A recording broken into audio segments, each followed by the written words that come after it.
Sahabat Verbum Domini yang terkasih dalam Kristus, selamat pagi dan salam jumpa kembali di ruang permenungan Sabda Allah.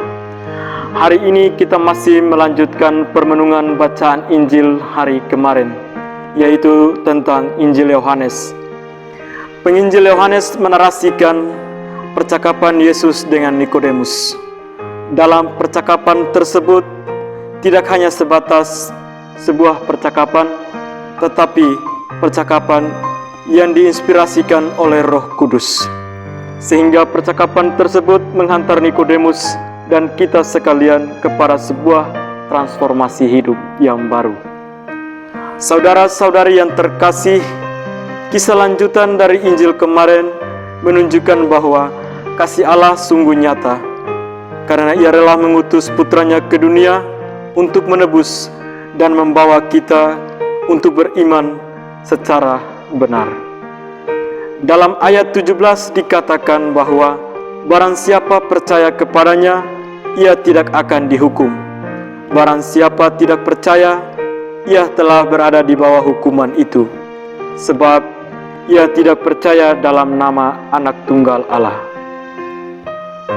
Realitas yang terjadi sekarang, manusia lebih memilih untuk percaya pada diri sendiri atau mengandalkan kemampuan sendiri.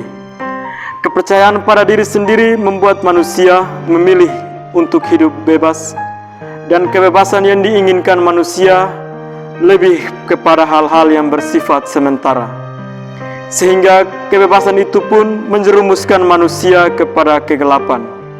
Kegelapan yang dimaksudkan di sini ialah perbuatan jahat, perbuatan yang tidak sejalan dengan kehendak Tuhan. Berdasarkan ajaran iman kita, bahwa kita hanya percaya kepada Allah Tritunggal Maha Kudus.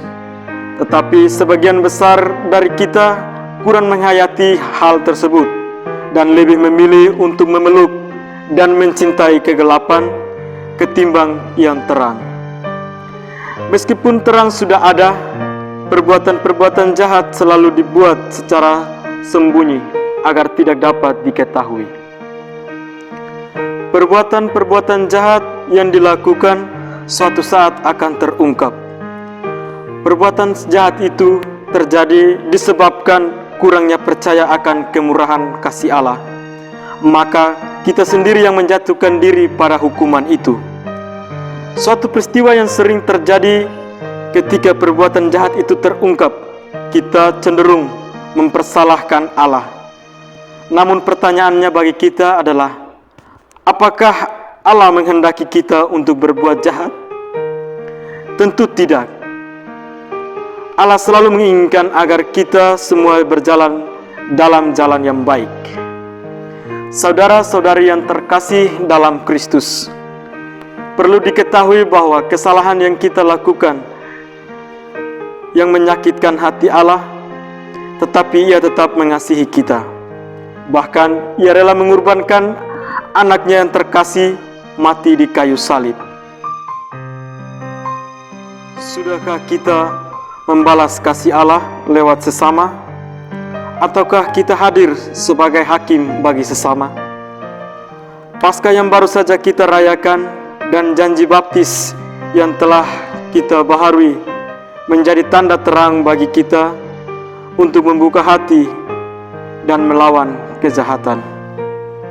Saudara-saudari yang terkasih dalam Kristus, mari kita membuka hati kita bagi terang itu, agar kita pun mampu menjadi terang bagi sesama.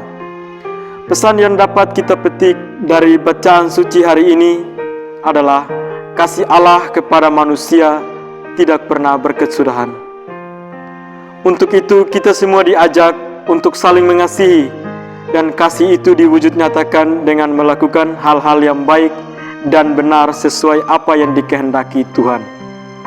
Sebab Tuhan bersabda, barang siapa melakukan yang benar, yang datang kepada terang, supaya menjadi nyata bahwa perbuatan-perbuatannya dilakukan dalam Allah. Jika kasih dilakukan dalam Allah, sudah tentu akan membawakan terang sukacita bagi diri sendiri maupun orang lain. Tuhan memberkati kita semua.